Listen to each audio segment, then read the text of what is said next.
काका नाव सांग. मी प्रमोद मच्छिंद्र नरोडे, राहणार पाथरी बुद्रुक, तालुका शिवना.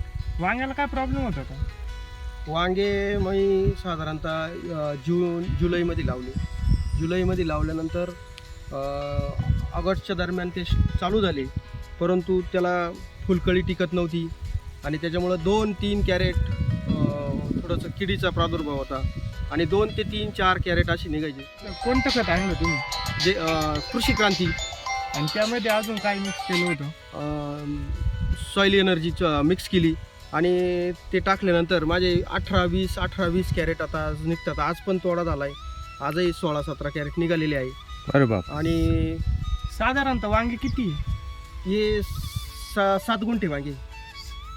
तुम्ही बघू शकता 7 गुंठे वांग्यामध्ये पहिले फक्त 3 ते 4 कॅरेट वांगे मार्केटला नेत होते काका, आणि त्यांनी कृषी क्रांती खत प्लस जके सॉईल एनर्जी हे वापरल्यामुळे त्यांचे आज बऱ्यापैकी म्हणजे 15-20 कॅरेट मार्केटला वांगे जात आहे.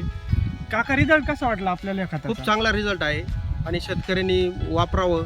वापरल्यानंतर प्रत्येकाला त्याचा अनुभव येईल आणि भविष्याच्या दृष्टीने आणि शेतीच्या दृष्टीने हे जैविक खते वापरणं अतिशय गरजेचं आहे. तरी माझी शेतकऱ्यांना कळकळीची विनंती का याचा एकदा वापर करून बघा. याचा रिझल्ट खूप 100% आहे आणि मला आलेला अनुभव आहे. सर, वांग्याची चव कशी लागली तुम्हाला? नंतर पहिले वांगे तुम्ही खात होते, आता नंतर तुम्ही वांगे खाल्ले की त्यानंतर खत हो, टाकल्यानंतर खाले ना. काही चवीत फरक वाटतो का? खूप छान लागतात. धन्यवाद. धन्यवाद.